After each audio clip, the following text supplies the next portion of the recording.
Hello and welcome to Nature Day's Outdoor Learning Resources, sponsored by the Gout Society. Did you hear the rain last night? It was really coming down in buckets. And if you look online, you'll probably see some photos of some flooding. So my challenge for you today is to build your own model river and to see what happens when the rain really flows down. I'll show you what I mean. You will need a tray to build your river on, and some soil, some stones of different sizes, some Lego bricks, and a watering can with water in it. First, start by filling your tray with soil. Now you can actually do this on any slope, so you could do it on the beach, or you could do it if you've got a driveway or a part of your garden which isn't covered in grass and is on a slope.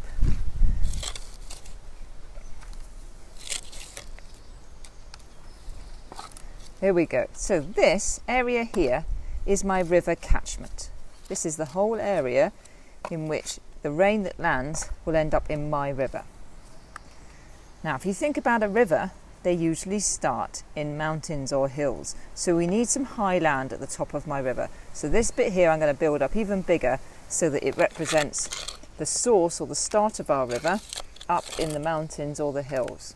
Now, you could use some more soil, or you could add big stones, anything to make one end of your model higher than the other. And again, also, as we go down the long profile, down towards the end of your river, the mouth, it gets shallower and shallower, the angle. So we'll try and build up a nice slope going from high here, lower down, until we get here, which is going to be the sea. Next thing we need is a river channel. So we're going to dig a hole in our landscape. Now this would usually be done by the river itself, by lateral erosion. So we've got deep bits here, and then when we start going down into the middle course of the river, it starts to bend a bit. And when we get to the very bottom, we have some very big meanders.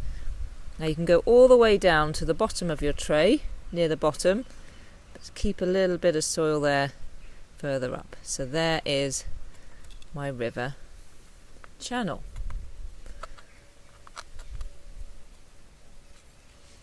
And there is my source there at the very top. Now inside my river channel there's going to be lots of sediment. So I'm going to place little stones all the way along my river channel, because these are going to be moved by my water, and I can see what happens to them as the water flows down my river.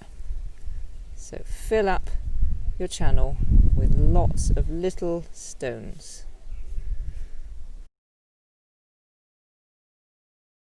So you can see little stones making up the whole of my river channel. Next we're going to put some big stones in just along the river channel again. So place the bigger stones along the river channel. Make sure they're really well embedded in the channel and they're not sitting too far away from the main river. Here we go. You could also place a few maybe along the banks here or further away from the river, just to see what happens to them when the river floods. Okay, next we're going to build some houses. So we're going to place some houses right next to the bank of our river. So I've got one here on the inside of the meander, one here on the outside of the meander, one up here in the high land next to the source, and then maybe some far away at the edge of the floodplain away from our river bank. There. Before you add any water to your river, take a photograph of your model for your before picture.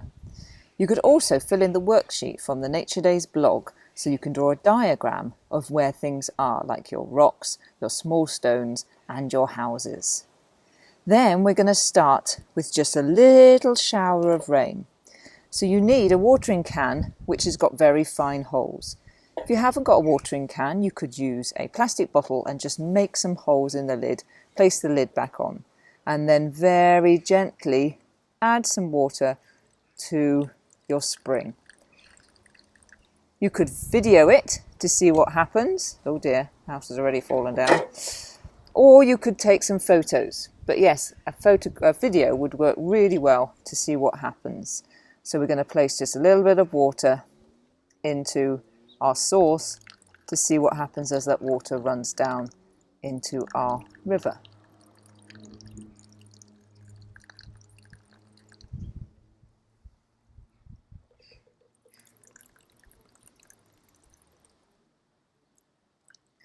See, it's just running round its course there. Now, once you've done your sprinkling of water, you're now going to do a storm simulation. Now, if you could take the rose off the end of your watering can, you could just pour it all in one go like that. But if you want to have a proper storm simulation, you might want to get a jug, fill that with water, and really splash it all down all in one go.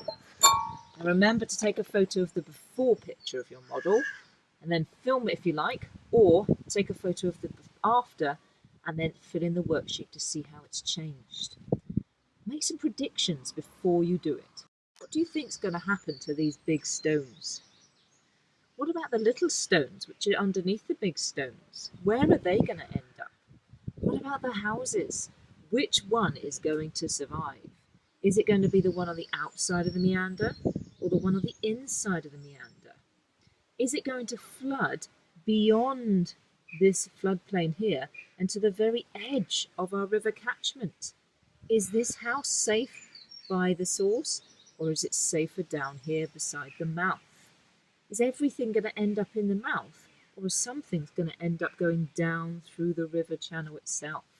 There's so much to think about. Now, once you've done your video of your storm simulation and you've looked at what's changed, you could try and make your catchment more flood friendly, which means that it will reduce the chance of flooding for these houses. So you could add some vegetation. Maybe think about planting some trees in the upper reaches of your catchment. Maybe that will stop the water. Maybe you could add some moss to be bushes lower down. Maybe you could put up some flood defences, build some walls to protect some of these houses here. So have a go, experiment, make some models, then test them out with a new storm and see if your methods have actually reduced the rate of flooding and you've protected these houses. Once you've finished your storm simulation, I'd love to see your footage of what happens when the different amounts of water go onto your model, or just some pictures of your model to see how you use the materials in your garden and in your house to create your own model river. So please share them on Twitter, #NatureDays or @DawnNatureDays, or on the Facebook page, the Nature Days Facebook page. Good luck and don't get too wet.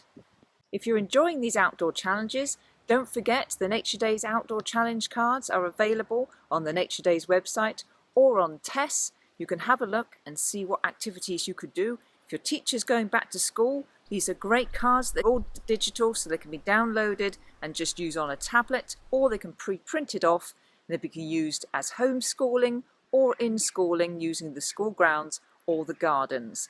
There are over 50 activities, all to be undertaken outside so that you can get some fresh air, but also introduce some outdoor learning and some curriculum-based activities which are fun, challenging and can be done independently for Key Stage 2 or with support for foundation phase. If you want to hear more, then please email me and look for some samples on the Nature Days blog.